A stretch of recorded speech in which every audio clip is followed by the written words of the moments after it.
pronto. Não apareceu aquela mensagenzinha, mas está aqui já gravando. Ok. Então, queridos, boa noite, né? A gente tá voltando hoje. Terça-feira passada eu não pude, fiquei meio mal. A Simone congelou, viu, Simone? Eu acho que tua internet deve estar mais ou menos.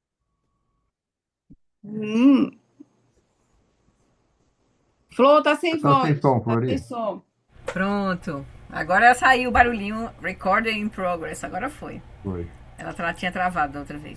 E você entrou na laia, não foi? Oi? Ah, sim, Sumiu foi.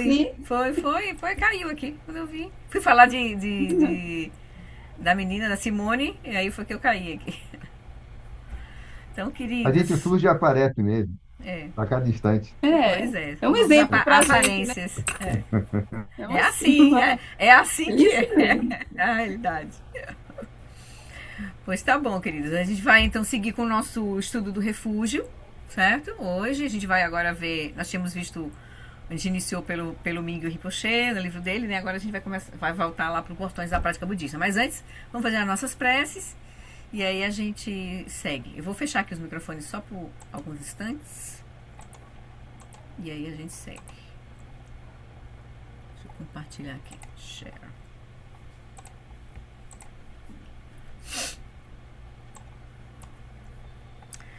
Então vamos procurar uma posição confortável. A gente solta com 3 respirações profundas, assim, nosso ar estagnado, os canais. A gente pode fazer as 3 respirações.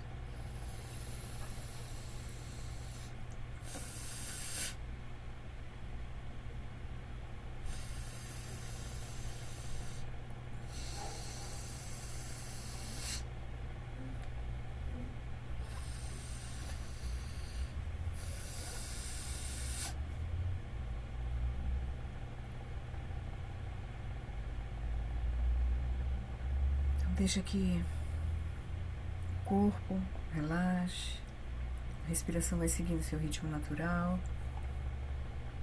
Solta as preocupações da mente. Deixa a tua atenção agora aqui, diante dessa imagem de Guru Rinpoche.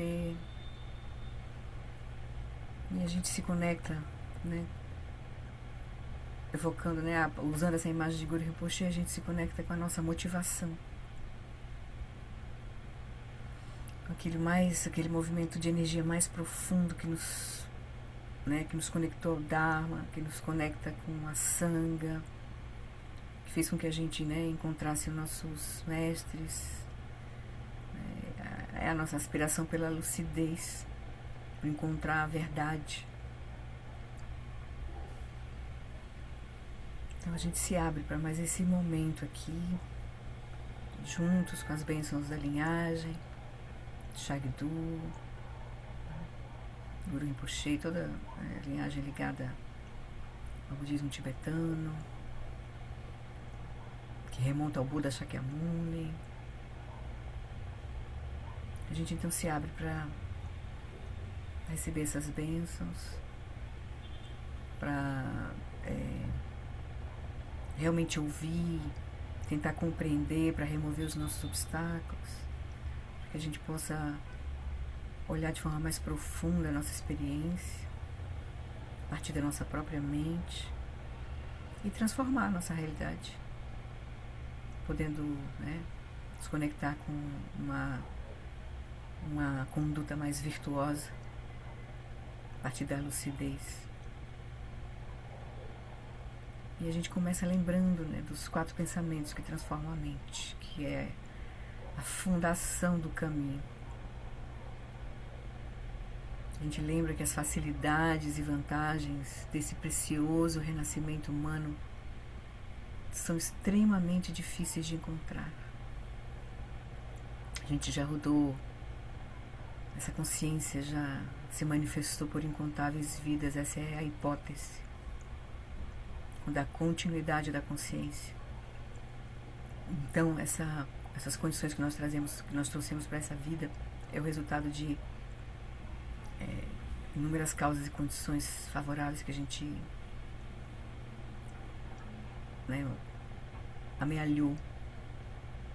E agora a gente tem esse esse corpo humano com todas com a sua inteligência, com suas capacidades. Também nesta vida humana a gente encontrou, né, um caminho autêntico a partir dos nossos mestres que encontraram a linhagem viva, praticaram, realizaram, e agora a gente está nessa corrente. Então a gente se alegra, a gente começa gerando essa apreciação da nossa condição. Mas aí o segundo ensinamento é nos lembrar de que todos que nascem, tudo que surge, estão sujeitos aos fenômenos da impermanência e da morte. Tudo está sujeito à mudança, transformação. É dito que, como ondas no oceano, todas as coisas são impermanentes. Então a gente gera uma atenção maior para o nosso momento presente, a gente acolhe tudo como prática, a gente não perde tempo, a gente simplifica a nossa vida, para a gente poder seguir esse caminho, acolhendo todas as mudanças e nos preparando para o momento da nossa dita morte, que é a dissolução dos elementos e das causas e condições que sustentam esta vida, esse corpo, nesta vida. E nesse processo da gente realizar o caminho, encontrar e transformar tudo em prática, a gente vai se deparar com a lei de causa e efeito, com a compreensão da interdependência das causas e condições. Lembrando que a causa e o resultado de ações virtuosas e não virtuosas não podem ser evitados. Então, o universo, o ambiente, nosso comportamento e a nossa mente, está tudo interligado. E a gente vê que ações virtuosas nos conduzem à felicidade, e ações não virtuosas nos trazem sofrimento. Então a gente cuida das nossas ações em corpo, em fala e principalmente em mente. E por fim, a gente vai realmente aprofundar o tema mais importante do caminho, que é compreender a natureza do samsara, a natureza do nirvana, compreendendo a natureza do sofrimento, que é o que a gente colhe, né, a partir da visão da dualidade, né, a partir de avidya, a partir da dualidade. Então a gente colhe sofrimento por isso, porque a gente sustenta uma visão equivocada da realidade. O sofrimento que a gente mais grosseiro, que é o sofrimento do sofrimento, é só uma consequência. O sofrimento da mudança é menos óbvio, mas a gente experimenta quando aquilo que a gente está se apegando, se aferrando com causa de felicidade, se transforma em sofrimento. Essa é a natureza das coisas, elas não são fixas. Mas por fim a gente vê que a base de todo o sofrimento é a ignorância e a delusão. É a falta de a gente não perceber a realidade como ela é. Então é para essa dimensão do sofrimento, que é o sofrimento todo pervasivo, que o caminho do Buda se descortinou.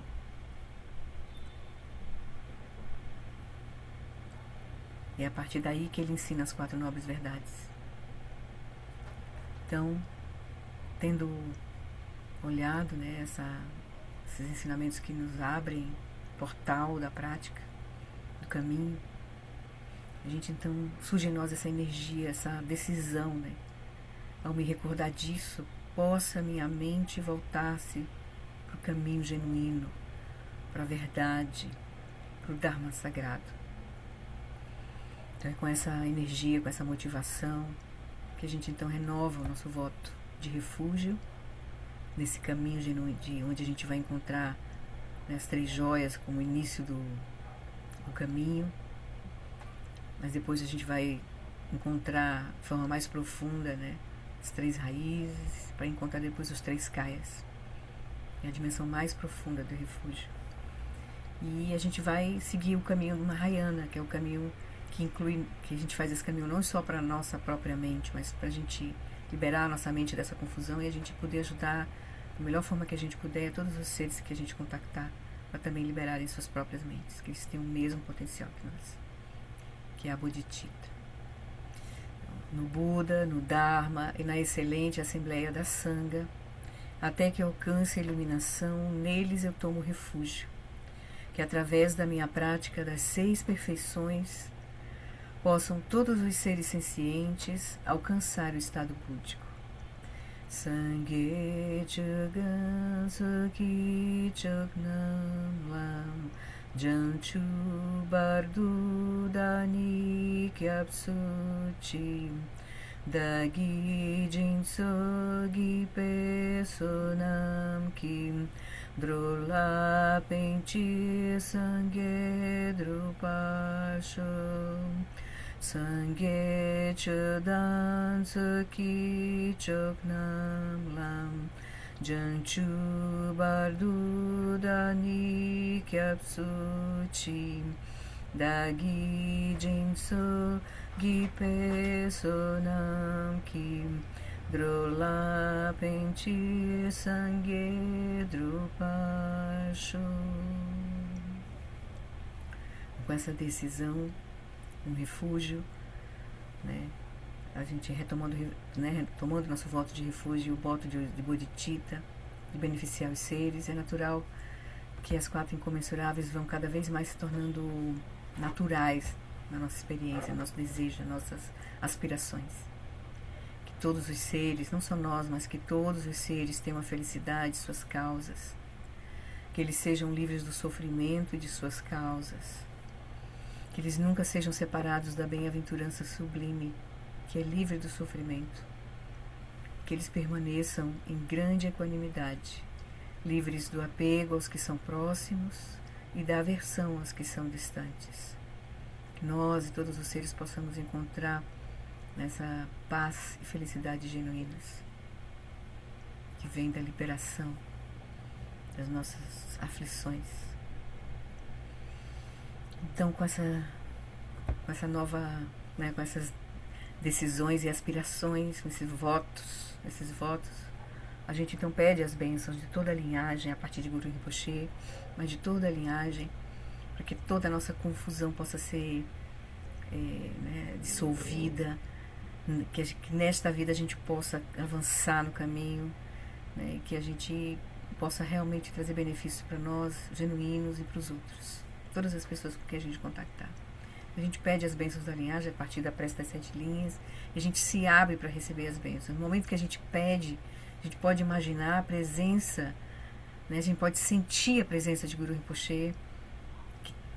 Esse encontro não seria possível se não fosse a radiância dessa sabedoria que tocou esses inúmeros mestres, e aí para nós o Shagdu, que chegou ao Brasil e que se estabeleceu e tocou nossos lamas, Lama Santen, todos os Lama Tseren, e aí nós estamos agora aqui, né, fazendo conexão com inúmeros mestres, né, Eric Pema, né, tantos mestres maravilhosos, Mingyur Rinpoche.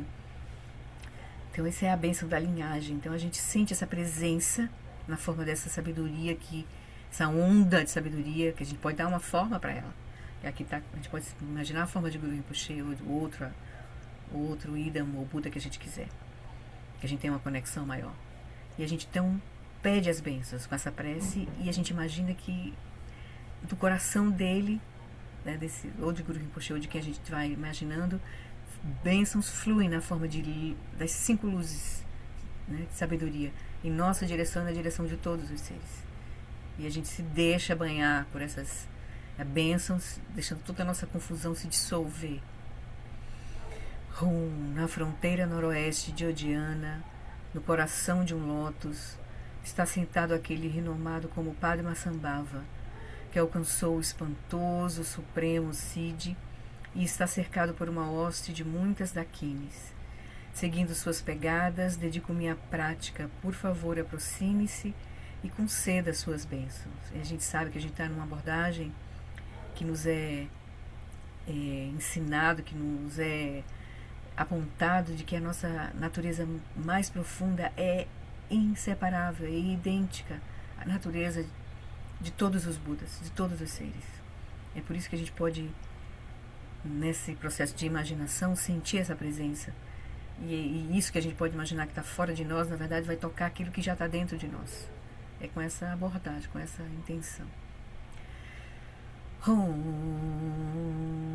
orgenu ginu jansam pema gisa dompola yatsen ginu drunye pema june jesudra kurdu kandro mampekor que Jesu dado que jingilo dia shek suso guru pema siji hum orgenyu genu jansam pema gisa dompola yatsen chogin yodruni pema june jesudra kurdu kandro mampeko que Jesu dado que Jingilop Jeshesu So Guru Pema Siddhi Hum. A gente vai juntar essa súplica das 7 linhas com a súplica dissipando obstáculos no caminho, que inclusive é a súplica do terma principal, esse termo que a gente está fazendo o retiro. Esse termo todo gira em torno dessa súplica. Guru Rinpoche, corporificação dos Budas dos 3 tempos. Guru que é grande bem-aventurança, Senhor de todas as realizações. Guru, que é o dinâmico, irado, domador de maras, dissipador de todos os impedimentos. Rogo-lhe, confira suas bênçãos, por favor, remova todos os obstáculos, externos, internos e secretos, e conceda suas bênçãos para que os nossos desejos sejam espontaneamente realizados. Do Sum Sangye Guru Rinpo Chenyu Drukunda Dewa Chempoeja Barche Kunsal Dudu Drapo Drasa Soa Depso Jindilapso Chinam Samwe Barche Jiwa Dansam Palumji Drupa Jinjelo Om Vajra Guru Pema Siddhi Hum. Om Vajra Guru Padma Siddhi Hum. Om Vajra Guru Padma Siddhi Hum. Om Vajra Guru Padma Siddhi Hum. Om Vajra Guru Padma Siddhi Hum. Om Vajra Guru Padma Siddhi Hum. Om Vajra Guru Padma Siddhi Hum.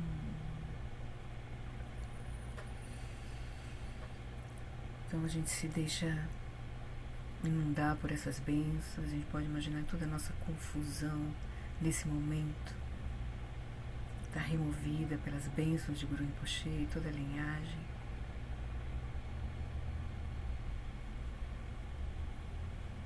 Então, com alegria, Guru Rinpoche se dissolve em luz, em esfera luminosa, radiante, com as 5 cores, com as 5 luzes, com 5 aspectos da sabedoria. E essa esfera de luz vem para o topo da nossa cabeça, e a gente pode imaginar que vai para o topo da cabeça de todos os seres. Desce pelo nosso canal central, repousa em nossos corações, o chakra do coração. E a gente sente a radiância agora, dessa mente agora unida à nossa própria essência, desse chakra, como essa esfera de luz que irradia através de todo o nosso corpo, purificando, removendo todos os obstáculos da nossa energia, da nossa fala, da nossa mente. E transborda a partir dessa dimensão aqui dos nossos 5 skandhas em todas as direções, tocando tudo, todas as aparências.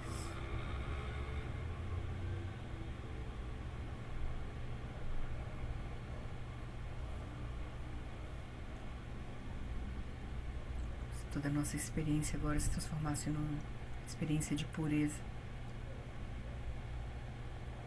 realizando a natureza vazia e luminosa de todas as experiências, nossa, de todas as aparências, de todos os seres.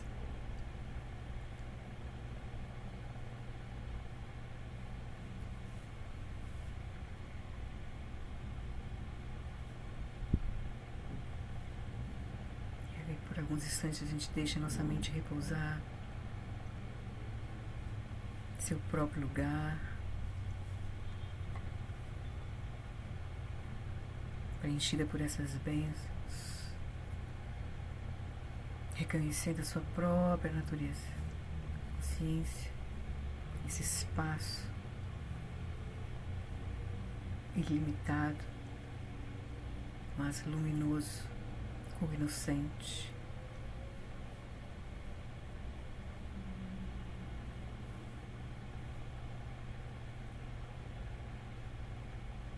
Reconhece a si mesmo e todas as aparências que surgem nesse espaço. O nosso corpo, nossa fala, a própria mente, os pensamentos, imagens, todos os objetos, sons, todas as formas, sons.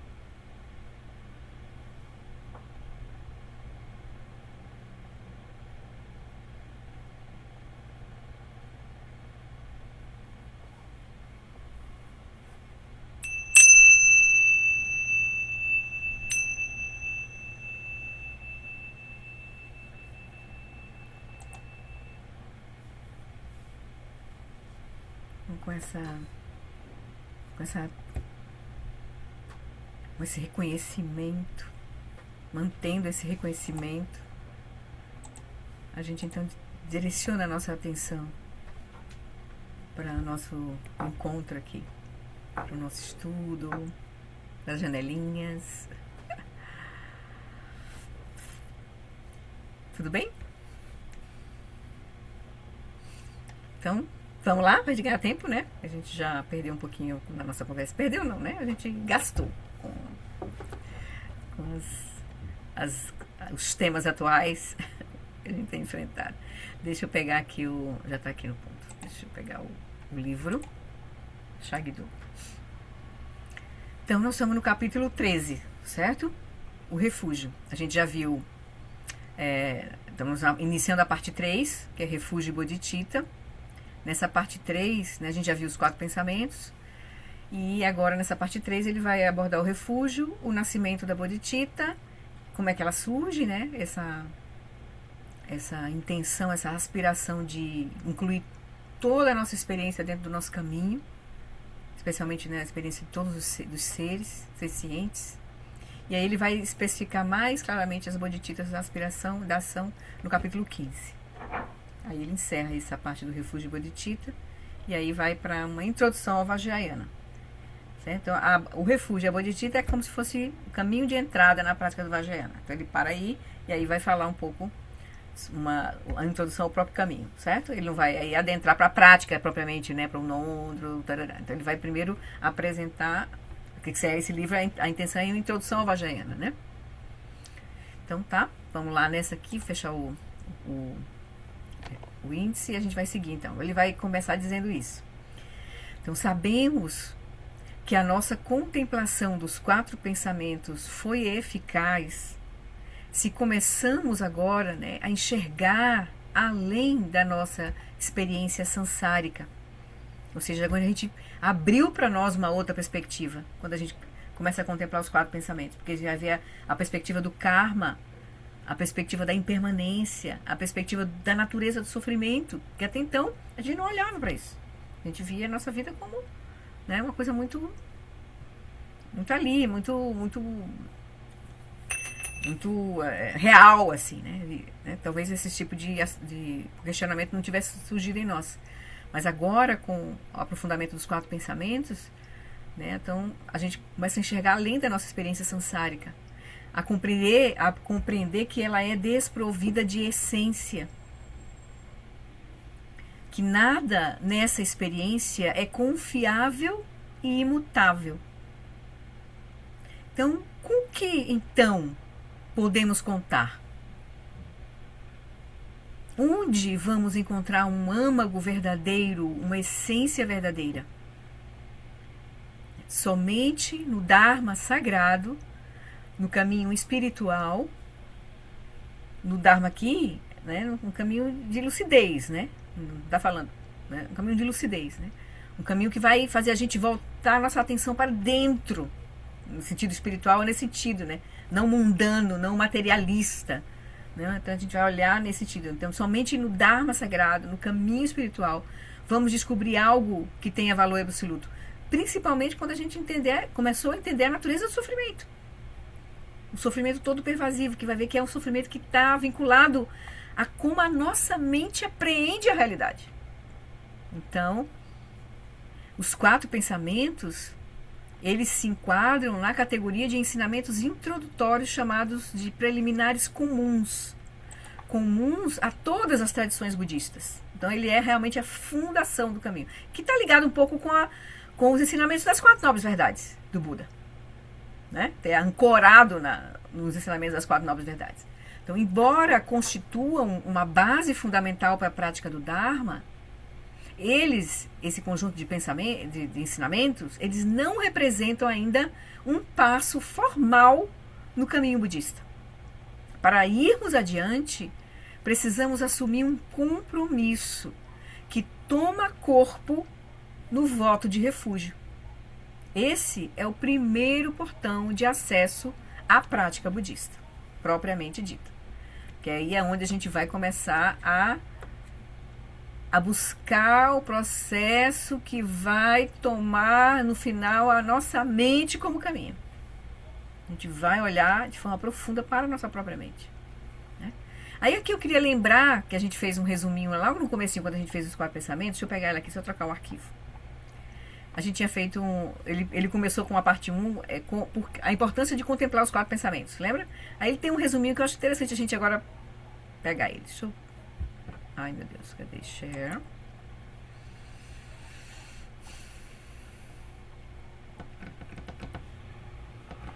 Aqui, tá tudo atrapalhado aqui.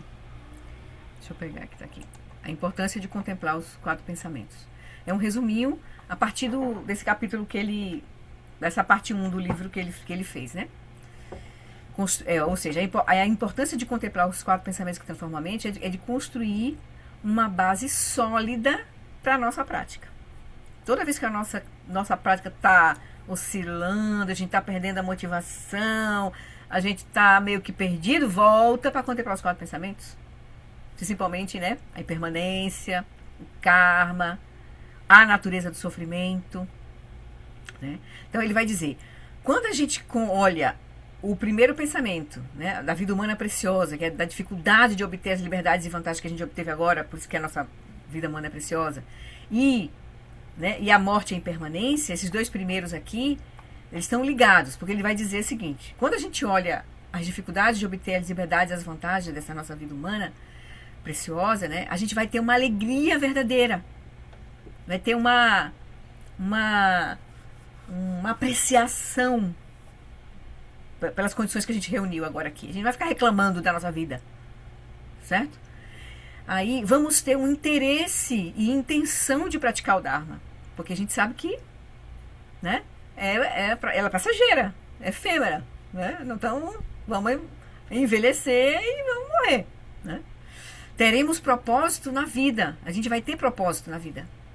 Vemos a preciosidade dessa oportunidade presente agora para nós. Esse é o benefício do cultivo da dificuldade de obter as liberdades e as vantagens. E o benefício do cultivo de olhar a morte e a impermanência, a natureza de fluxo de tudo nada se sustenta indefinidamente, né, a compreensão da impermanência, ela vai surgir como um chicote para termos mais diligência na prática, para a gente não perder tempo, não perdermos tempo. E por fim, a compreensão da impermanência, da natureza como de onda dos fenômenos, né, surge e cessa, não tem uma existência inerente. A compreensão da impermanência vai nos ajudar a ver a natureza da realidade, que é Dharmata.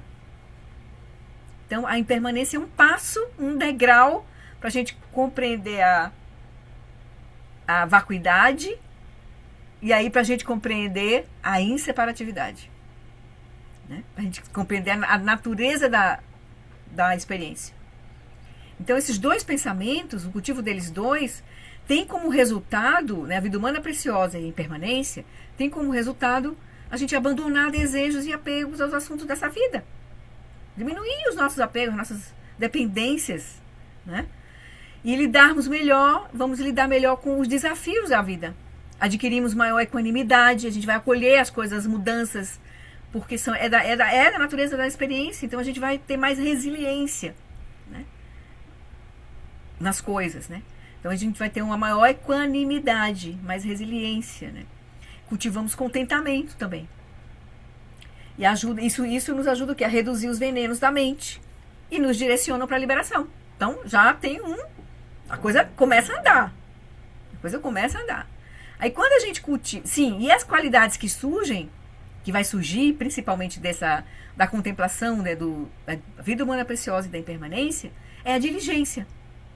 Certo? Nós temos uma vida humana preciosa, mas a impermanência está aí. Tudo, as condições que a gente tem, de liberdades e vantagens agora, podem mudar. Então, a diligência surge. É uma qualidade que surge naturalmente dessa contemplação desses dois pensamentos. Nosso nascimento humano é tão raro quanto o nosso tempo é curto.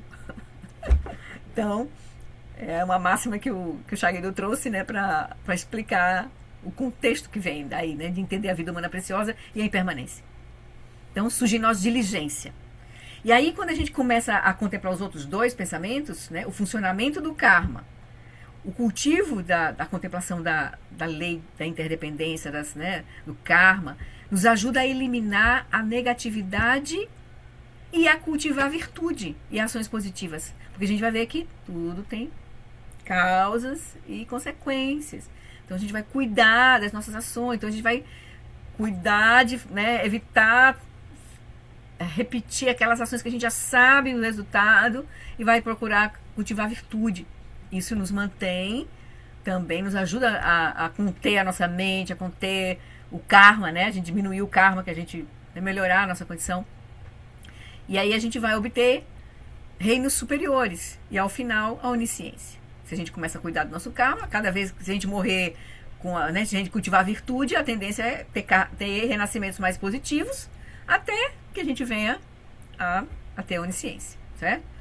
E a gente olhar a natureza, né, as falhas e o sofrimento do samsara, compreender de uma profunda natureza do sofrimento, nós vamos ter uma tristeza, um cansaço em relação ao samsara. Essa mente que está presa na ignorância e na dualidade, que gera toda a confusão. Então não vamos mais querer experimentar o sofrimento do samsara, né, nos levando a gerar uma renúncia verdadeira. Que a renúncia verdadeira é a renúncia à ignorância. Nós vamos, agora não quer, basta, né? Chega. Nós não queremos mais manter essa mente, né, que reforça a dualidade. Né? Aí, quando a gente contempla esses outros dois pensamentos, o karma e compreender a natureza do sofrimento, né, as falhas do sofrimento samsara, a gente vai fazer o quê? O resultado é o quê? Abandonar o nosso apego às próximas vidas. A gente querer cultivar virtude para ter renascer no reino melhor, mas mesmo assim ainda está dentro do samsara, está dentro ainda é samsara. Enquanto for samsara, a gente vai colher sofrimento. Reduzimos o nosso apego à felicidade convencional e experimentamos uma soltura gradativa dos laços mais sutis que nos prendem ao samsara. Porque na hora que a gente começa a compreender realmente a natureza do karma, purificar, aí a gente, as práticas de purificação vão fazendo sentido. A gente vai trabalhar no nível sutil da nossa mente. A gente vai começar a trabalhar nas nossas propensões habituais que direcionam o nosso nascimento para as outras vidas. E aí, quando a gente começa a trabalhar com as nossas propensões, a gente vai purificar a Laya Vijnana e atravessar para o Rigpa. Aí é mais fácil, né? Então, a gente começa então a experimentar uma soltura gradativa dos laços mais sutis que nos prendem ao samsara. Nos voltamos para um caminho da iluminação. Esse é o que a gente quer. A liberação completa do samsara. A gente passa a querer a liberação completa e não nascer um reino melhor. Certo? Removendo obstáculos, aí a gente vai querer isso, né? Nos voltamos para um caminho realmente, né, da iluminação, removendo obstáculos e reunindo tudo que possa apoiar o nosso objetivo. Aí a gente começa realmente a levar a sério assim, a nossa vida, a própria prática, né? E aí a qualidade que surge aqui da contemplação do karma e do sofrimento é a renúncia genuína, a ignorância. Aí o Eric, quando ele deu o retiro sobre o Nondro, um ano atrás, um ano e meio atrás, 2 anos atrás, eu acho, quando ele terminou a primeira fase do Body Training, ele falando, né, do primeiro tema, né, que é o refúgio Bodhicitta, que ele só deu o refúgio Bodhicitta, né, pediu para você só acumular isso. Ele diz assim: a ignorância é o principal objeto de renúncia. É a ignorância. Esse é o ponto. Não é os prazeres, os ansar, as coisas, a felicidade. Não, é a renúncia, é a ignorância. Esse é o nosso objeto principal de renúncia. Porque você entende que é a ignorância que mantém a nossa mente presa na dualidade e, por consequência, toda a confusão. Os kleshas surgem, tudo, né? Então, aí vai surgir em nós, tem que surgir em nós isso. Estou cansado da ignorância. E aí, de toda a confusão que vem com ela. A inveja, a agressão, apego, né, raiva, né? A renúncia, ele disse, é uma atitude de liberdade da ignorância, do autocentramento, que gera as aflições mentais. É a vontade de ser livre, de estar liberado da ignorância e, por consequência, do sofrimento que ela gera, né? Então, essa é a renúncia, é a ignorância. Certo? Porque não adianta você estar renunciando às coisas, né? Mas com a mente apegada, dual. Não adianta, entendeu? Não adianta, né? Aí ele vai dizer que no início, para a gente realmente iniciar as práticas do Nondo, tem que surgir em nós 3 qualidades. Renúncia, para a gente realmente tomar refúgio, né, e cultivar a bodhicitta, tem que surgir em nós renúncia, no caso renúncia à ignorância, tem que surgir em nós compaixão e tem que surgir em nós devoção. Aí, quando a gente fala assim, devoção, a gente já pensa logo em alguém, né? E já joga a nossa... Mas ele diz, devoção, essa devoção que vai surgir em nós é a devoção à mente desperta.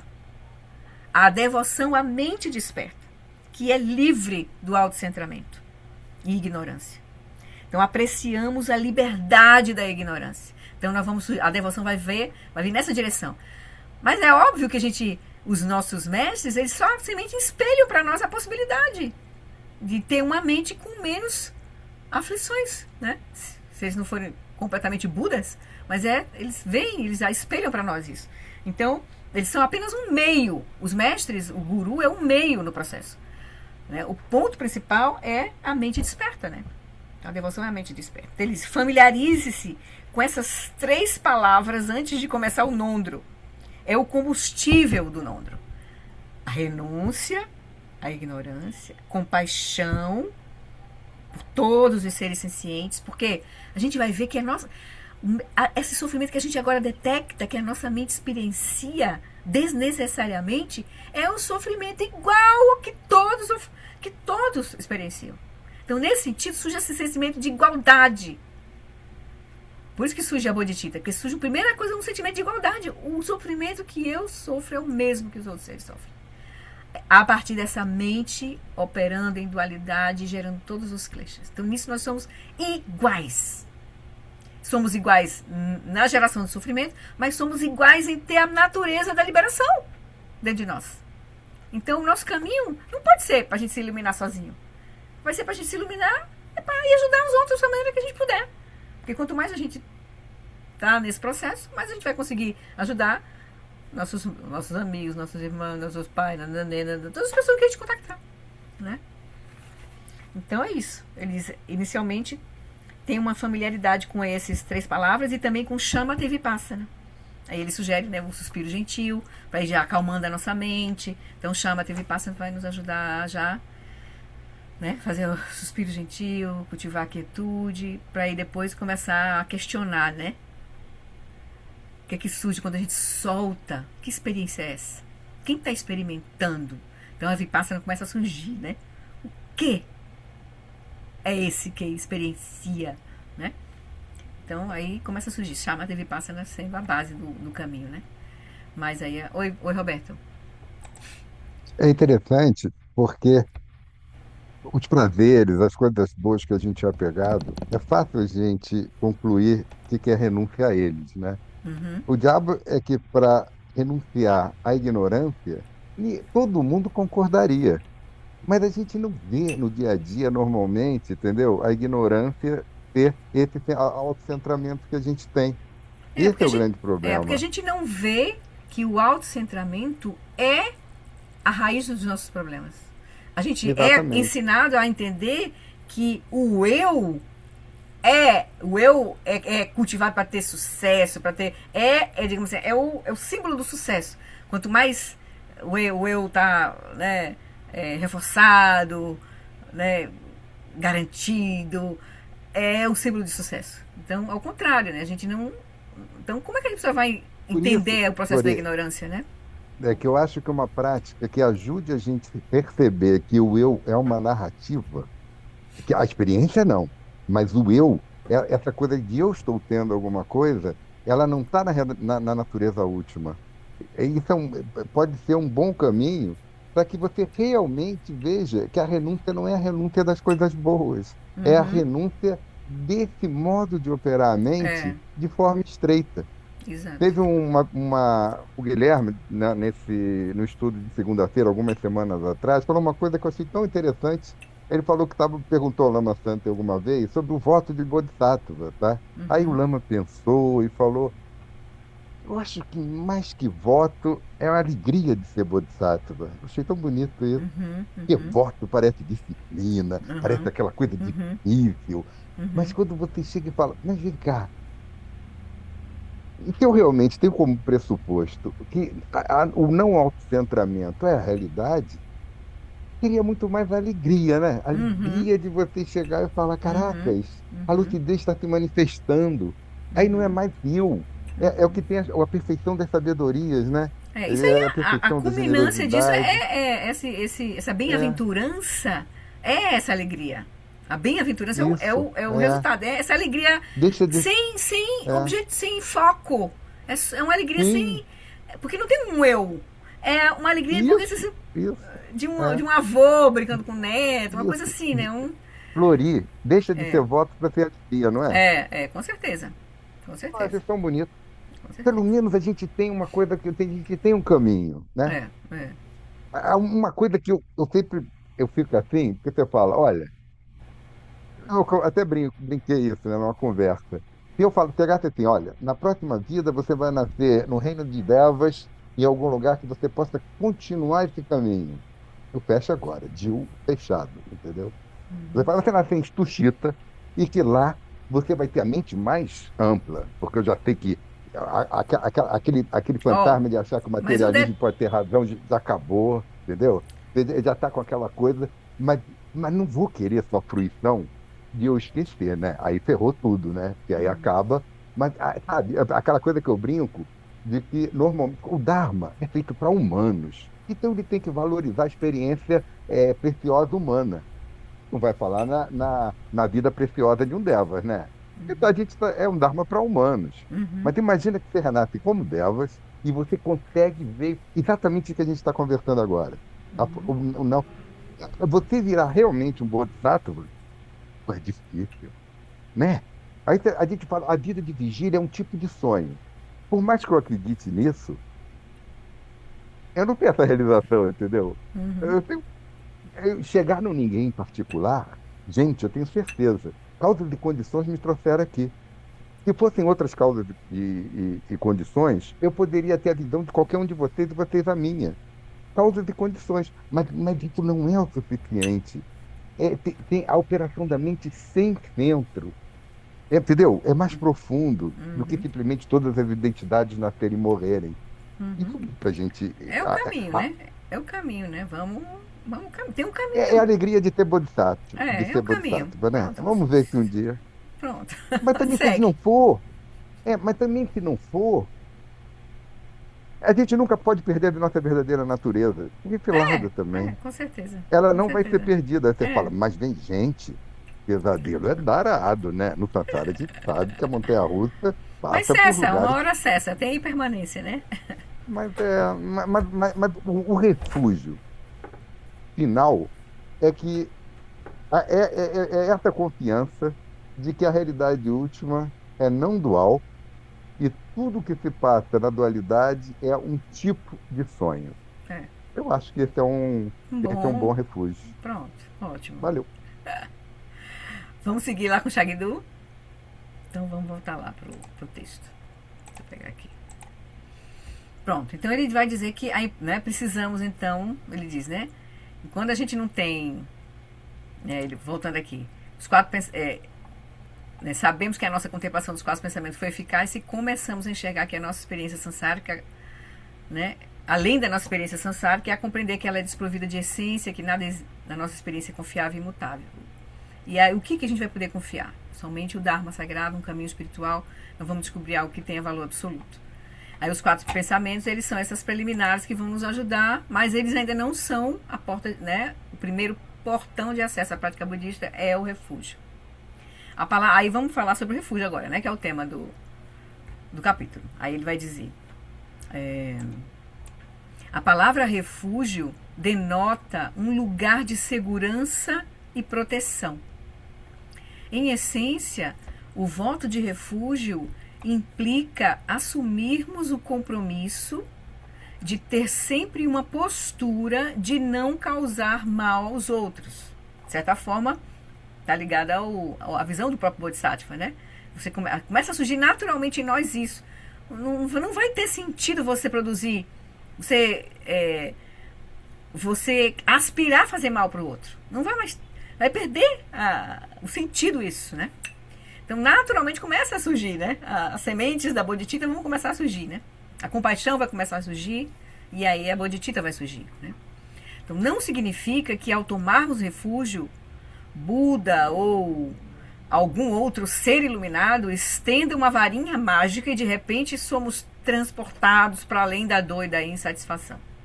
Em vez disso, somos nós que asseguramos, quando a gente toma refúgio, somos nós que asseguramos nossa própria proteção ao lidarmos com a raiz do sofrimento. Porque é como se a gente se abrisse agora para realmente ver a raiz do sofrimento. Que é a nossa mente, que é a dualidade, que são os nossos kleshas, que é as ações não virtuosas, e que isso é que é a raiz do nosso sofrimento. A gente se abre. E aí a gente diz, não, eu quero ver, tipo assim, eu tomo refúgio no sentido, tomo refúgio na lucidez, né?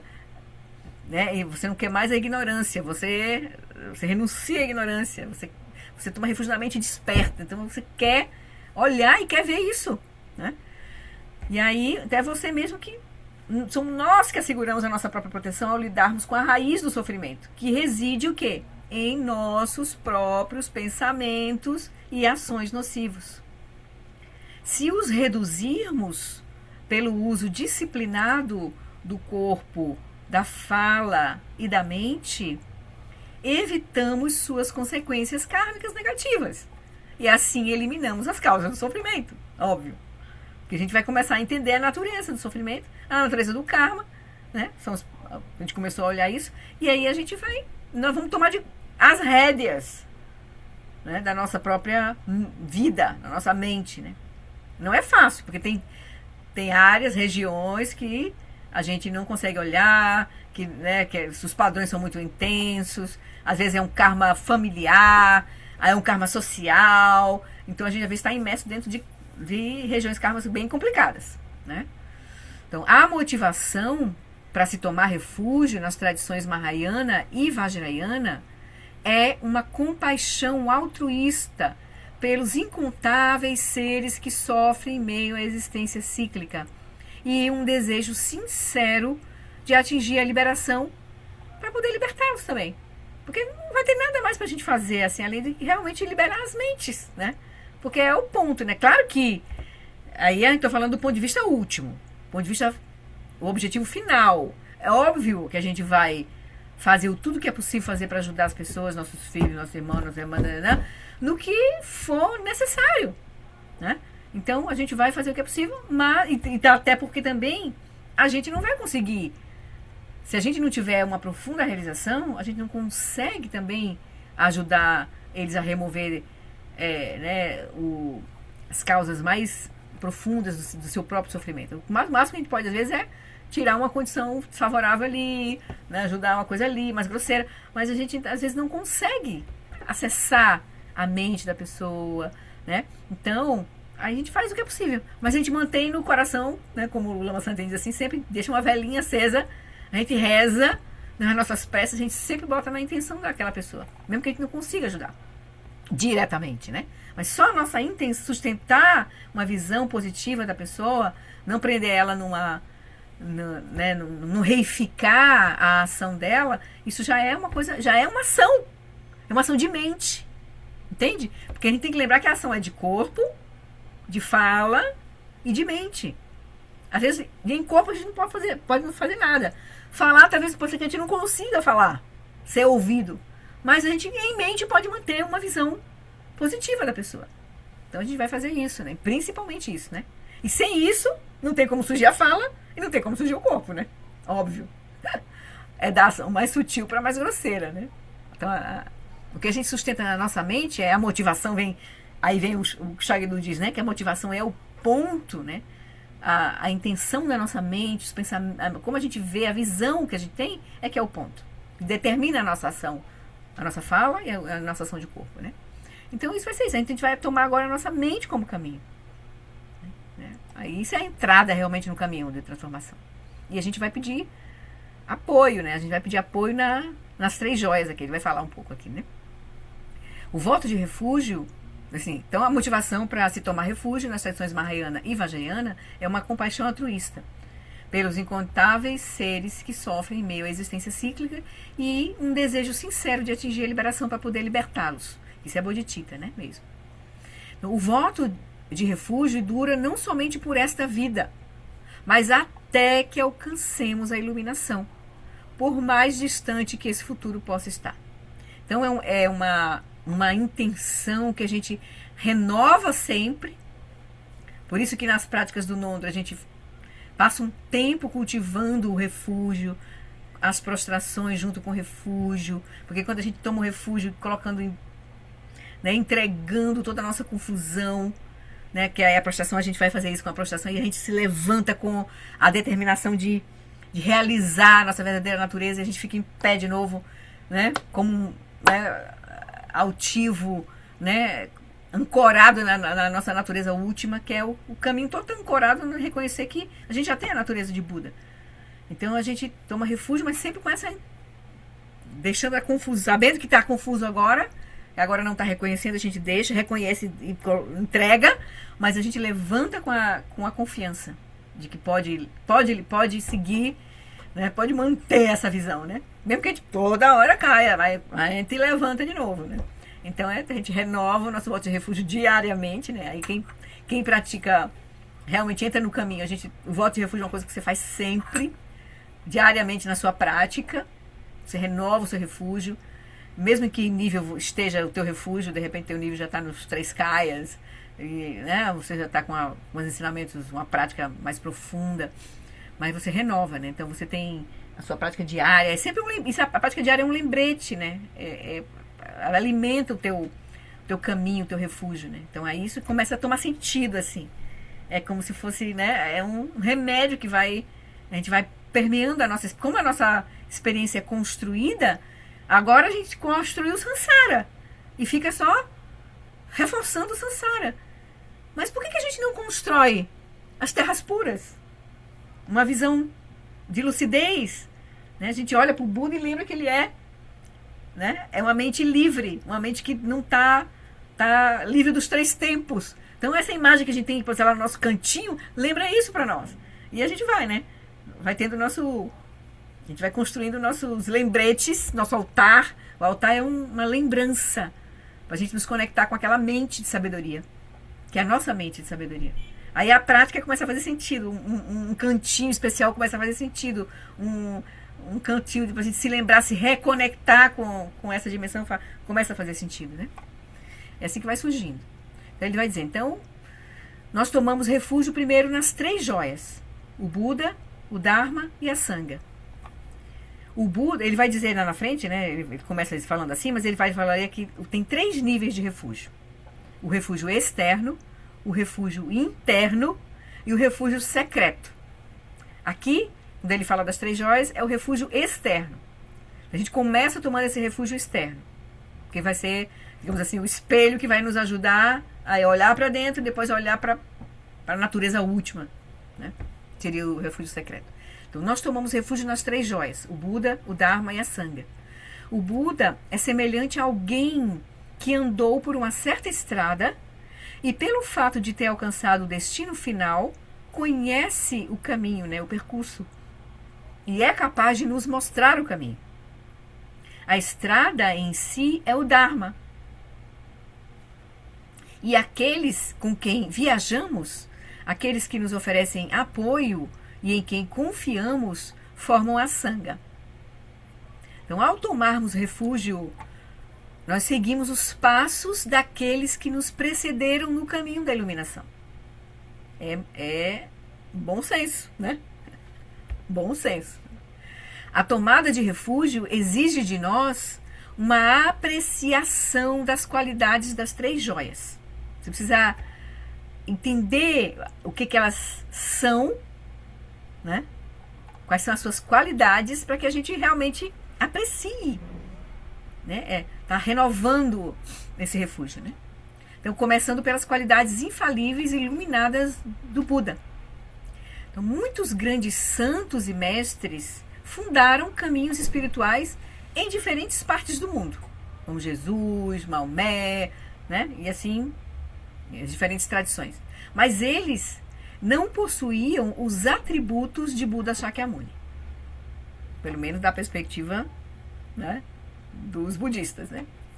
Tendo purificado por completo as emoções aflitivas, o karma, o hábito, que é a mente sutil, né, e os obscurecimentos intelectuais, Buda exibiu as 32 marcas maiores e as 80 menores do corpo iluminado.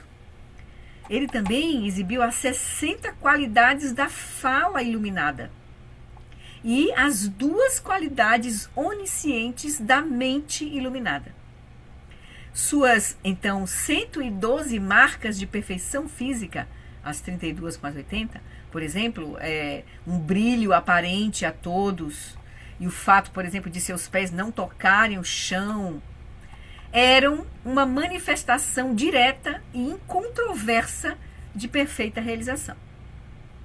Então, se você olhar a história do Buda, os sutras, né, aí tem um livro que é bem bonito, do Thich Nhat Hanh, né? Velhos Caminhos, Nuvens Brancas, que é a história do Buda contada de uma forma muito preciosa, a partir dos sutras, assim, mas é muito lindo o livro do Thich Nhat Hanh. Então você vê um pouco da história do Buda, assim, né, de como foi as realizações dele, né? Então se diz isso, assim, quem olha de forma profunda a história do Buda vê que ele apresentou todas essas marcas de realização. Aí ele disse, aqueles que tinham contato com Buda ficavam assombrados com sua presença. Sabiam ter encontrado um ser extraordinário. Ele não precisava se proclamar um mestre. Isso era óbvio. O fato por exemplo, de que os 60 tons melodiosos marcavam a fala de Buda, não quer dizer que ele tivesse uma bela voz para o canto, ou que fosse um bom orador. Pelo contrário, o que quer dizer esses 60 tons melodiosos que ele tinha por conta da mente iluminada dele, era assim, sua fala funcionava como um veículo perfeito para a comunicação. Todos aqueles que compareciam, ainda que a um único ensinamento de Buda, por mais vasta a plateia, eles ouviam perfeitamente, independentemente de amplificação, ou seja, a voz conseguia chegar nos seres, ouviam perfeitamente independente de amplificação e também um manancial de sabedoria em sua própria língua, bem como respostas às suas questões particulares. Então era uma mente onisciente e a fala reverberava isso, assim. Ele está trazendo aqui para todos os seres, não é, Flor? Para todos inclusive os animais. Isso, os seres não só humanos, exatamente. Humanos, não humanos, reinos, né, devas.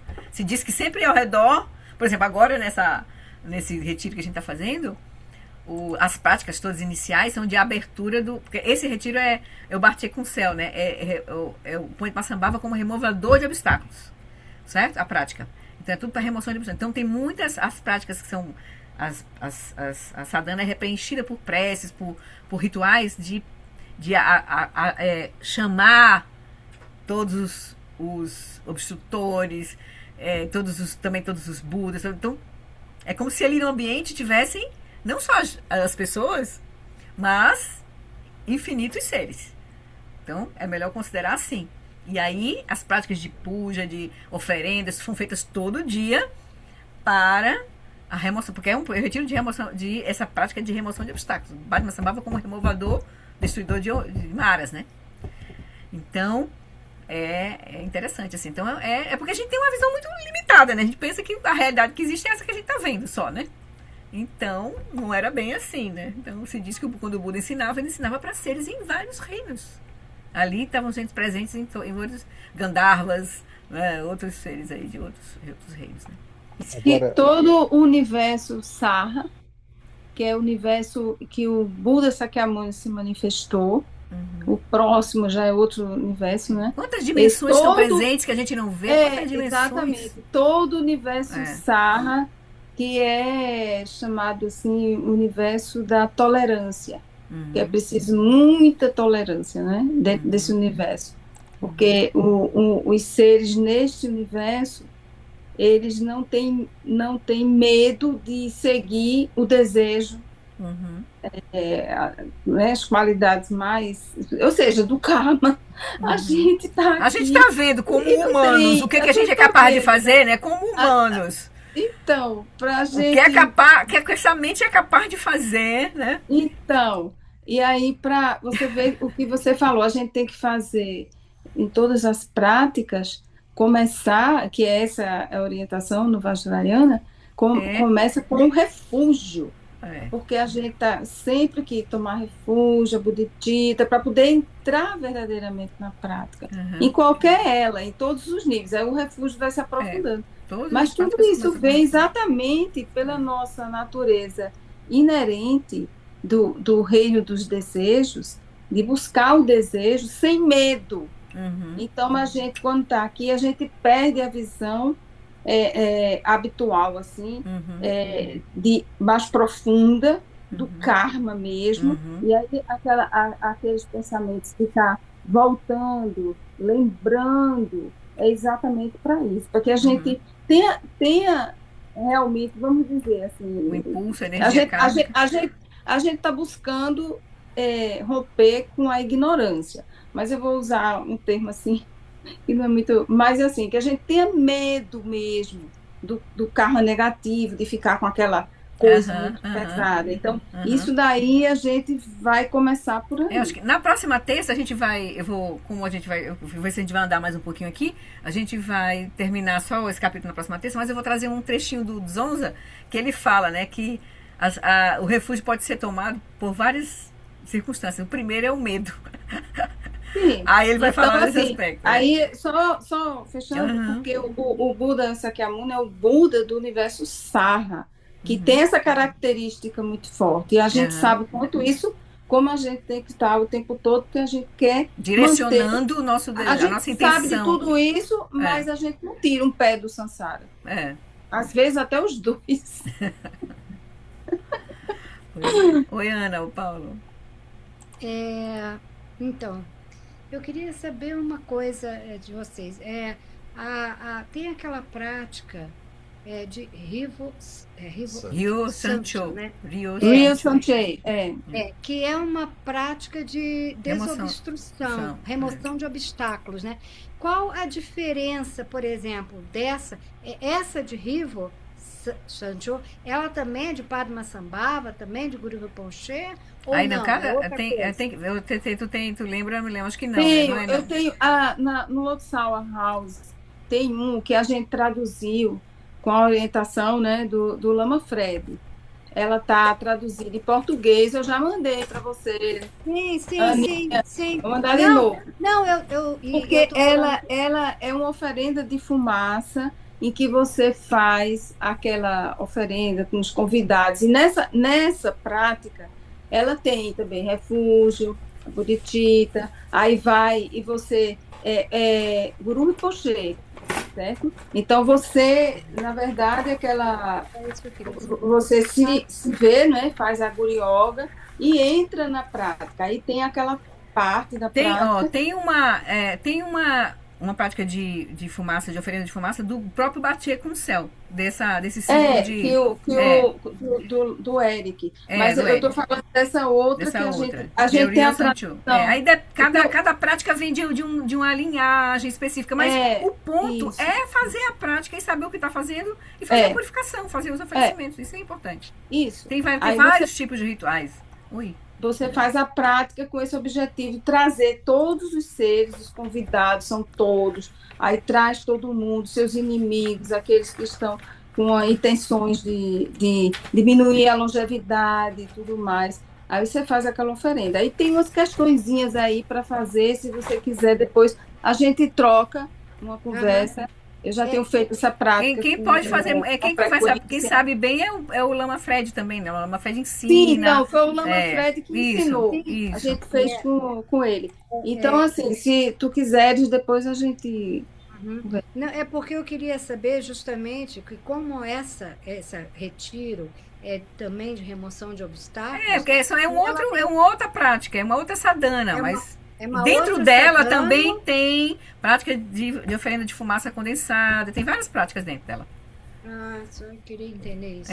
Tem a prática principal de Guru Yoga, que é a prática do Mahamudra mesmo, da visão, mas antes de você entrar na prática da visão, você faz primeiro umas práticas rituais de remoção de obstáculos, você usa essas outras práticas junto, várias práticas junto para compor o retiro, entende?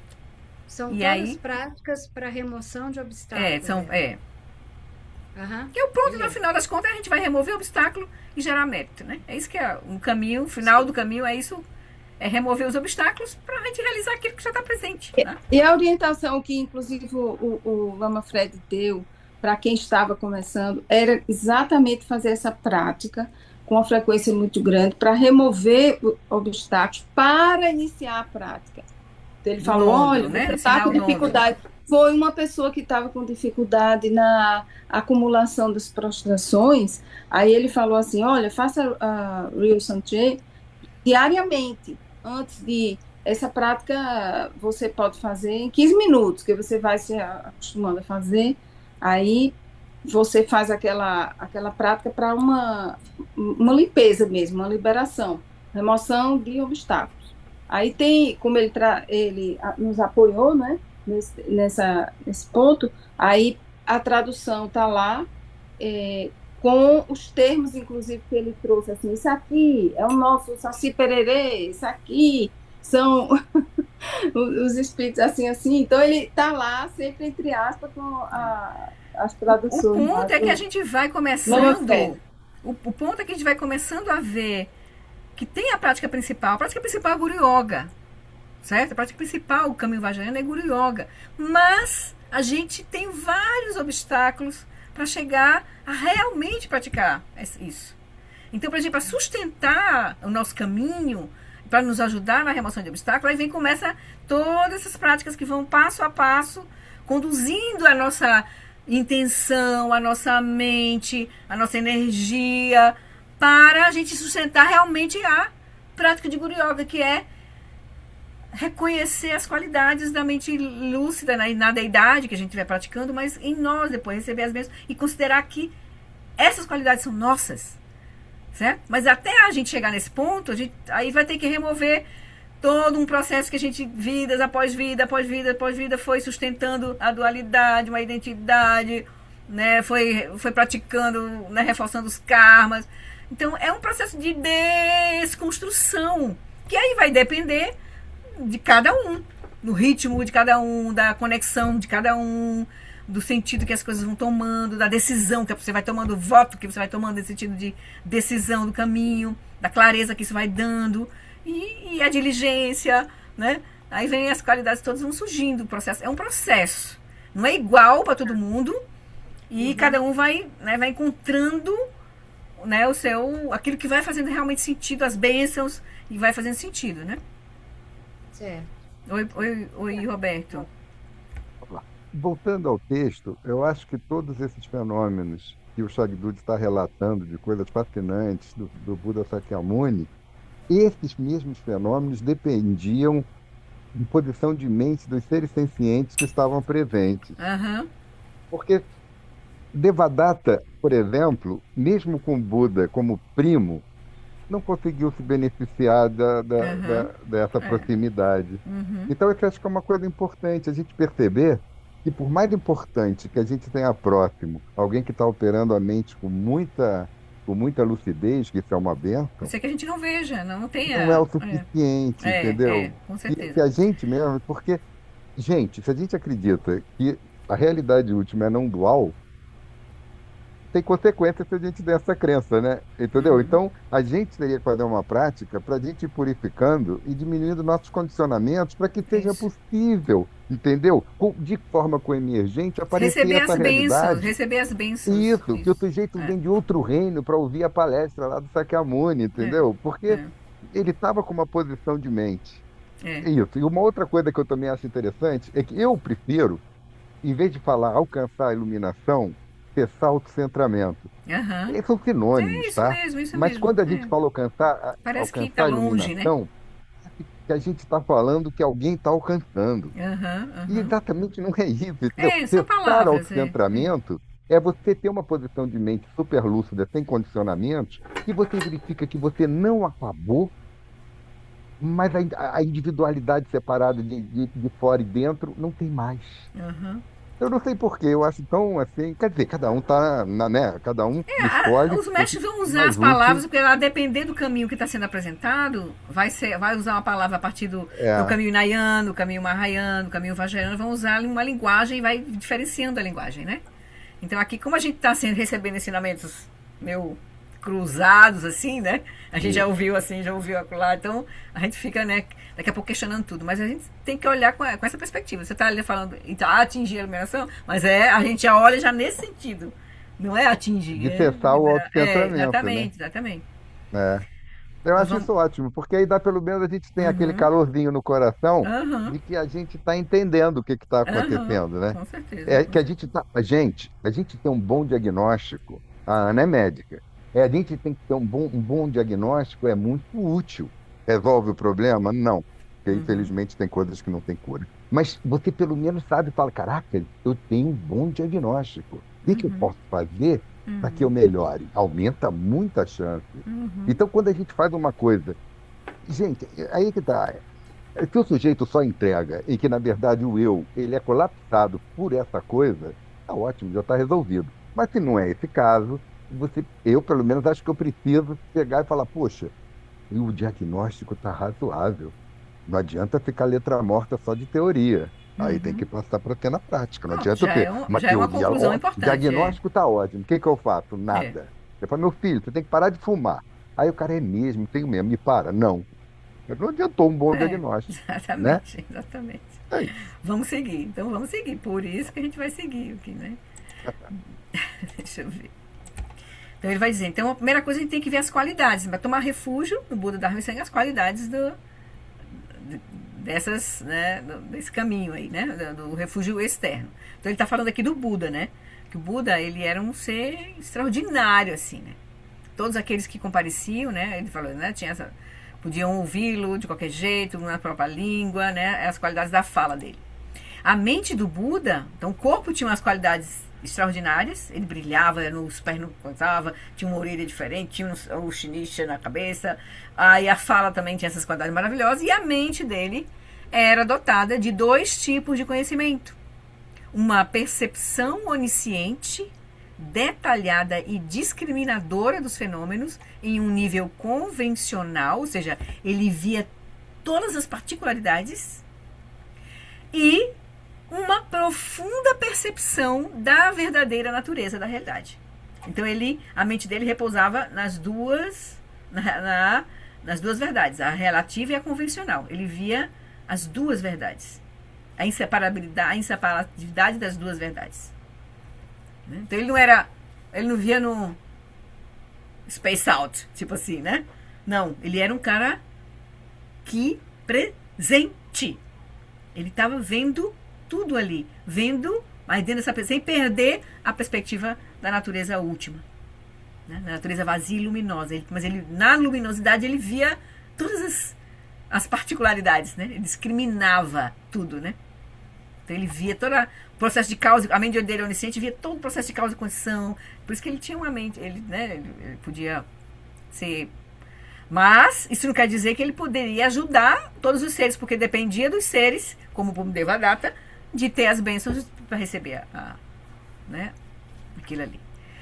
Então, ao identificarmos essas qualidades do Buda, né, do corpo, da fala e da mente, nós reconhecemos o Buda como um mestre infalível. Porque nós estamos aqui, nós estamos iniciando o processo, tomando por premissa uma tradição que, na nossa era, surgiu a partir do Buda Shakyamuni.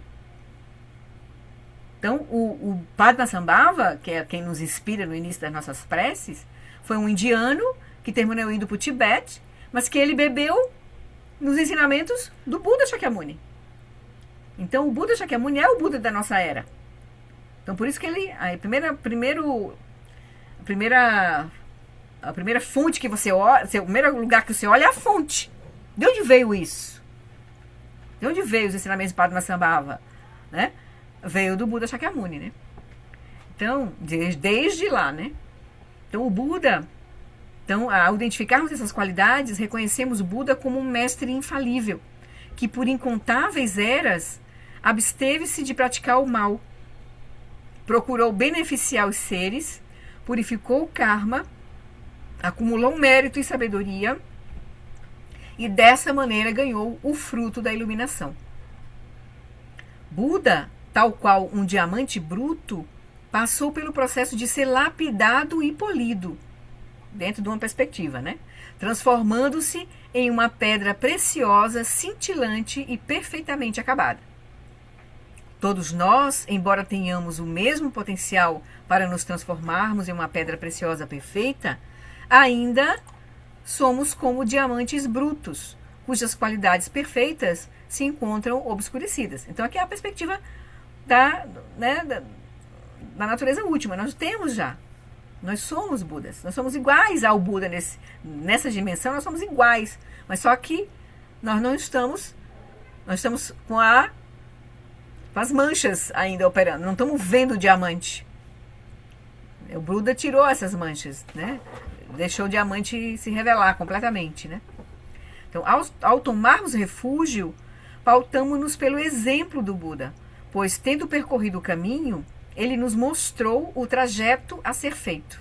Aí ele deixa claramente, né, nas 4 novas verdades, e aí tudo mais que se desenrolou a partir daí. Ele passou 40 anos ensinando, né? E a partir daí, muitos seres se realizaram e a tradição se manteve viva. Então, tem muitas... essa tradição, por exemplo, que chegou até nós a partir dos ensinamentos do Shagdu, do Lama Alam, agora do Eric... São mestres que estão ligados a linhagens vivas. Linhagens que passaram de mestre para discípulo, de mestre para discípulo, de mestre para discípulo, de mestre para discípulo, né? Então, é isso. Então ele vai dizer, ao tomarmos refúgio, pautamo-nos pelo exemplo de Buda, pois, tendo percorrido o caminho, ele nos mostrou o trajeto a ser feito. Se tivéssemos que atravessar um mangue ou um pântano infestado de perigos, alguém que já tivesse feito essa jornada, que soubesse exatamente o que evitar, que estivesse seguro de cada passo a ser dado e que pudesse nos conduzir sem erro, seria um guia extremamente valioso. Buda é um guia assim. Ele nos mostrou o que abandonar e o que abraçar, apontando a direção a ser tomada e demonstrando cada passo do caminho da iluminação. Então, ele apresenta a primeira coisa, a gente então, é ver essas qualidades, né? O Buda é você reconhecer essas qualidades que ele manifestou completamente na vida dele, no período que ele passou 40 anos após a iluminação, nesse reino, nessa era aqui, né? E depois a tradição que se manteve viva a partir dos discípulos, aí depois dos mestres e discípulos que se seguiram e que chegou até nós, a partir dos nossos mestres agora, né? Aí, em segundo lugar, tomamos refúgio no Dharma sagrado. Ensinamentos de Buda, que são os ensinamentos do Buda, e os métodos que ele empregou para alcançar a iluminação. Uma grande multiplicidade de meios completos e isentos de erro que constituem o legado por ele deixado. Claro que, entre o que o Buda ensinou e o que está chegando até nós, o que houve uma diferença de tempo, de linguagem, de cultura, né? Isso tudo precisa ser adaptado para poder a essência não ser perdida, né? Porque é uma prática viva, assim, né? Transformação da nossa mente. O caminho do Buda é um caminho, o caminho da liberação, da iluminação, o caminho de você revelar a verdadeira natureza da realidade. Não é uma coisa do passado, é uma coisa viva, presente. Então, o ensinamento todo, ele ao longo do tempo, das culturas, ele vai tomando forma para conversar com as culturas, mas a essência precisa ser mantida. E essa essência, ela é, digamos assim, certificada a partir da realização dos discípulos, né? Das diversas tradições, escolas, enfim, né? Então, é isso que vai, digamos, apontar para o verdadeiro mestre, o verdadeiro caminho, a verdadeira prática, aquilo que funciona para nós também. Tem várias questões complexas aí, né?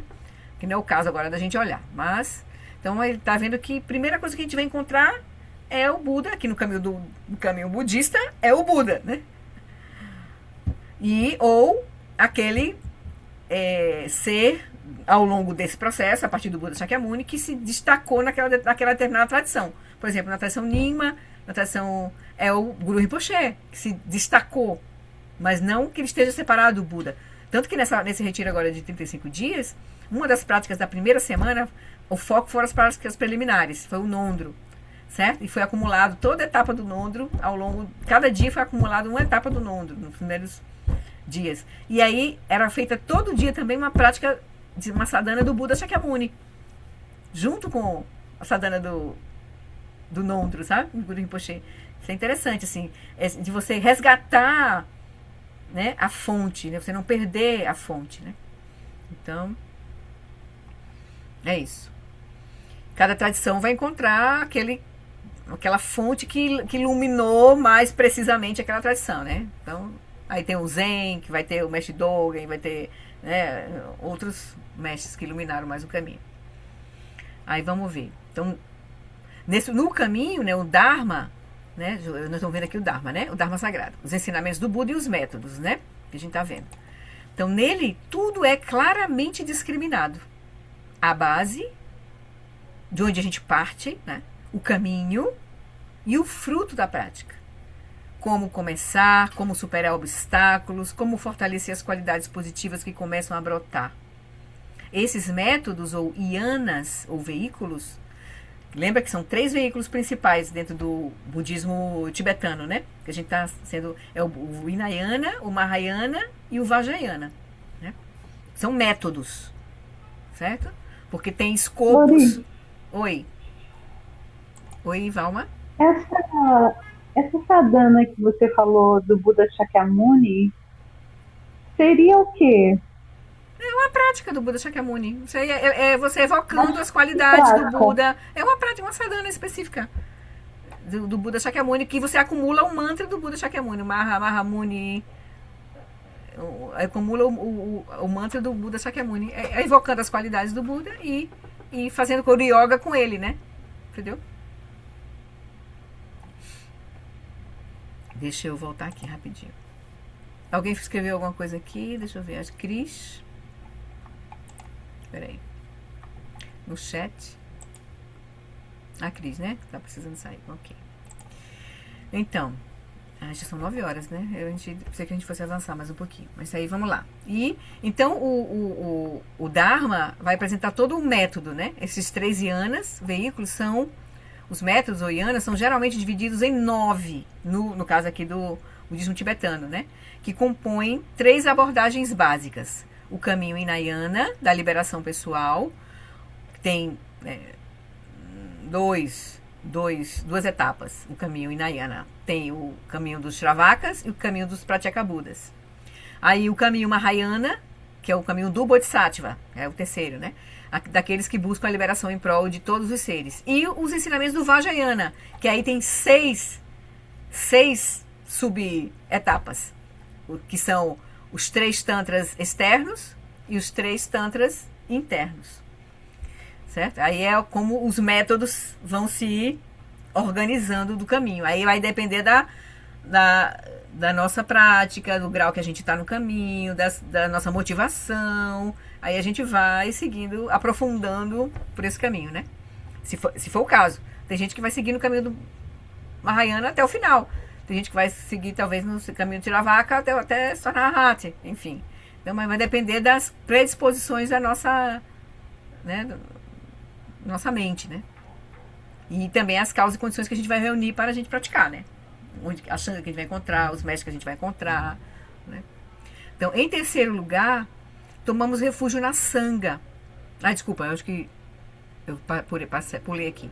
Então, ele vai dizer, então, esses 3 métodos yanas são geralmente divididos em 9, que compõem 3 abordagens básicas. O caminho Hinayana, da liberação pessoal, o caminho Mahayana, daqueles que buscam a liberação em prol de todos os seres, e os ensinamentos do Vajrayana, que se inserem no Mahayana, mas é geralmente denominado o caminho curto, ou o caminho mais rápido, o caminho veloz, né? Porque é um caminho onde é apresentado a natureza última diretamente.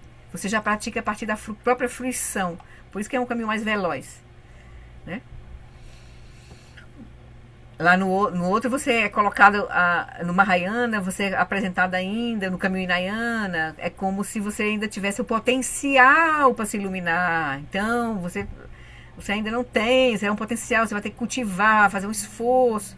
Já no Vajrayana, a gente toma a fruição como caminho. Por isso que a prática de Guru Yoga é a essência do caminho do Vajrayana. Certo?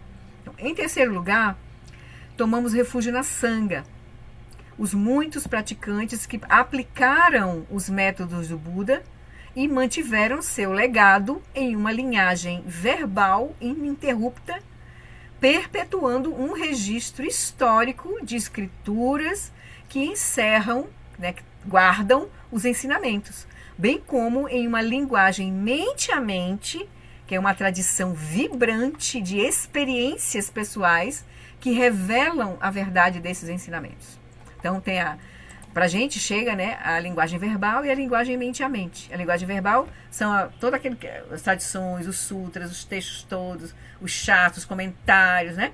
E tem a linhagem mente a mente, que é a linhagem mais direta do Dzogchen, né, dos termas, dos tantras, são uma tradição mais tipo do John Limpa, de Chokero Limpa, desses tertons aí que tem uma realização direta e tentam entregar isso assim, né, pra gente, né, como prática, né. Aí vai depender da nossa conexão, né, a gente tá pronto para receber esses ensinamentos, né?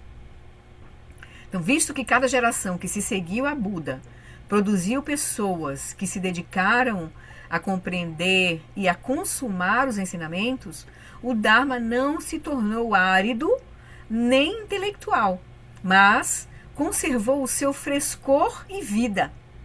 Então, é uma tradição viva nesse sentido, né? Porque como é uma tradição onde você pratica, realiza e manifesta e vai passando assim, então o Dharma é vivo, né? Isso é importante encontrar, porque se você também encontra uma tradição que passa a se tornar árida, apenas intelectual, a tendência é ela desaparecer. Quer dizer, não vai ter gente para sustentar, praticantes que vão sustentar a realização. Então, se não tiver realização, para sustentar é complicado. Então, apenas o conceito, a parte intelectual não mantém, ela vai se perder, né?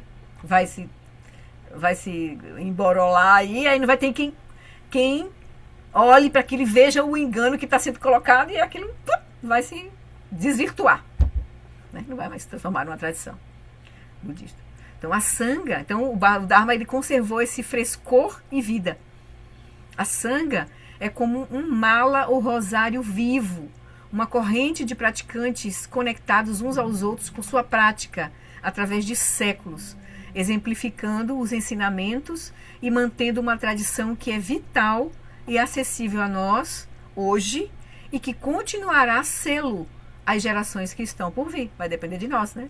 Porque à medida que a gente se transforma, que a gente mantém vivo, a gente segue, a tradição segue, né? Certo? Por isso que a gente faz aquela prece, da última prece, né? Aquela última prece, né? Do SEB. Aquela última prece, por exemplo, né? Que o Lama Santen usa no SEB. Essa aqui, deixa eu pegar ela aqui. Quem lote osunren lote lun, né? Aí, ó. Que a grande tradição do Abade Shantirakshita, do mestre Padmasambhava e do rei Trisondeusen possa florescer e permear os 3 reinos. Que a presença das 3 joias nunca se separe do fluxo mental dos seres, assegurando assim um sublime bem-estar através dos 3 tempos. Então, na hora que a gente mantém vivo o Dharma nas nossas mentes, é isso que vai fazer a linhagem seguir, né? Porque a gente vai se transformar e a nossa mente, a nossa realização é que mantém vivo o Dharma, né? Porque vai passar para o outro, vai passar para o outro, vai passar para o outro. Né? Então, as 3 joias, portanto, são uma fonte infalível de refúgio para o nosso sofrimento, ignorância e confusão. Tal refúgio não pode ser oferecido por algo ou alguém que ainda esteja preso na existência condicionada, por mais famoso, belo, poderoso, rico ou influente que seja. Então aqui a gente vai... Mesmo que seja o Richard Gere, não dá, né? Não. Tem que ser... E nem que seja, tem um nome de lama, mas que não tem a realização também. Certo? Então tem que ter... O refúgio não pode ser oferecido por alguém, ou né, algo ou alguém que ainda esteja preso na existência condicionada. Então a pessoa tem que estar com a mente liberada. Por mais famoso, belo, poderoso, rico ou influente que seja. Refúgio, como muitos outros aspectos do Dharma, possui 3 níveis de significado. Aí a gente vai só encerrar aqui. Até agora, discorremos sobre o seu significado externo, que são as 3 joias, Buda, Dharma e Sangha. Ele também tem significados interno e secreto. Certo? E a gente vai deixar para a próxima terça, para a gente ver, né, a parte do refúgio interno, que na tradição vajrayana são as 3 raízes, e o significado secreto, que vai ser os 3 kayas. Tá? Tá bem assim? Vamos parar aqui ou querem seguir? Vamos parar aqui, né? Melhor? Tá bom. Então tá, queridos. É isso. Esse tema do refúgio é interessante, assim, para nós, assim, ocidentais, que às vezes a gente não, né? Tem também uma visão teísta, tá ligado a uma cultura teísta, de alguém, em algum lugar, né? Salvador, né?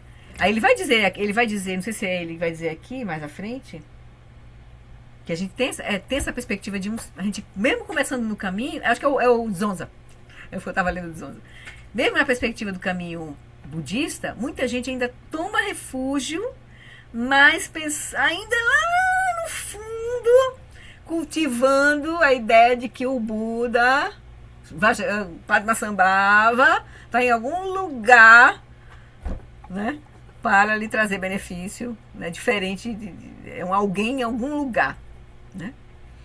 Então, a gente, a condição última, a compreensão do ensinamento profundo, a compreensão dos 3 kayas, vai nos levar a realizar isso, né? Estamos tomando refúgio, em última análise, nós mesmos, né? Exatamente. A natureza é a última que nós somos. Exatamente. Então, Exatamente. a gente, na verdade, a gente quer se apegar. Tudo isso vai ser meio hábil. O caminho vai ser meio hábil. A base é a natureza última que a gente já tem. O caminho são os meios hábeis. A fruição é você reconhecer a base, né? Que a gente já tem, né? De certa forma, em qualquer época que tiver um meio hábil para acessar autocentramento, tem o que a gente chama de budismo, quer dizer, porque é só um nome, né? Se tem alguma coisa que você fala, seres sencientes que tem delusão de separatividade e vê externo diferente do interno. Você pode ter de qualquer ser de qualquer nome aí. Ser em outro planeta, devas, na não forma. E essa palavra Buda quer dizer iluminado, desperto, né? Lúcido, desperto. Então, estou falando de lucidez, né? De despertar. Não é de alguém, de uma tradição, de uma específica. Não é. É da lucidez, né? Despertar, né? Isso é tão poderoso, porque em qualquer vida que a gente esteja, deludida por separatividade, sempre vai ter uma portinha para isso. Você fala, mas se eu for um pinguim vai ser difícil. Claro, vai ser difícil. Mas aquilo continua, entendeu? De que está na impermanência. Ninguém é pinguim para todo sempre, entendeu? Você vai e volta, vai e volta. Até algum momento você tem uma vida humana preciosa, você tem uma vida de devas melhorzinha, que você consegue. Eu sei lá quantos, são 31 reinos, gente, é muito reino. Quer dizer, isso é só uma categorização, né? Podia ser mais, podia ser menos. Mas você tendo essa ideia de que tem um caminho, isso é uma coisa boa, né? Com certeza.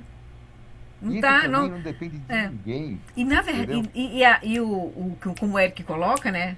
O Eric ofereceu um texto no final do Body Training Mahayana, que é um texto de Longchenpa, o espelho da realização, coisa assim. Um texto curto, não sei se o último conselho do Longchenpa, tipo assim. Mas ele vai dizer isso, que a realização, ela se dá em momentos. Porque a realidade, na verdade, ela não é uma coisa fixa em algum lugar. Nós estamos falando agora, a gente está aqui no presente, falando de passado, de futuro, mas o tempo é uma construção também.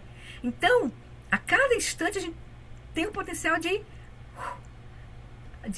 acessar essa dimensão completamente aberta, livre. A gente pode perder imediatamente, mas é assim, são momentos de realização. Até quando você consegue sustentar isso com a sua experiência. Mas a gente vai tendo momentos de realização.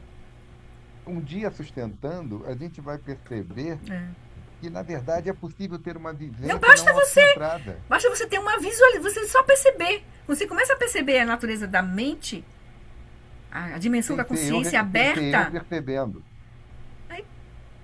Você vai conseguir perceber sem o filtro do eu. Não é a Flori que vai estar percebendo. Pois é. A percepção. Pois é. Isso pode acontecer em alguns momentos e quando a gente se esquece do eu. Às vezes você faz alguma coisa, às vezes tem gente que salva o outro. Fala, caraca, como é que o cara, tudo pareceria que ele ia morrer junto. Porque ele não... Aquela frase legal, né? Não sabia que era impossível, então fez. É porque... Toma cuidado, porque às vezes o cara faz e dá errado, né? Mas essa, quando dá certo, é bonito. Mas é quando significa que o sujeito... Ele perde num determinado momento. Ele não se autolimitou, né? Ele não se autolimitou, ele se abriu. Manas parou de funcionar. Você gosta do modelo de 8 consciências? Manas parou de funcionar. Manas parar de funcionar, a gente não morre. Não morre no sentido de coisa. Estou convencido disso, mas não é fácil, tá? Porque uma coisa mana, é possível operar sem manas funcionar. Oh, que coisa estranha, né? É isso, obrigado, Flori. Tá bom, queridos. Vamos fazer a dedicação? Peraí. Deixa eu só pegar aqui, ó. Zoom. Peraí que eu tô meio destreinada aqui do Zoom de novo. Com licença, Zoom. Share. Ok. Vou fazer uma dedicação. Por essa acumulação de méritos, possa eu obter a onisciência que tudo vê e possam todas as falhas ser superadas. Que das ondas revoltas e turbulentas do nascimento, velhice, doença e morte deste oceano do Sansara, possa eu liberar os seres. Vamos cultivar as 6 perfeições.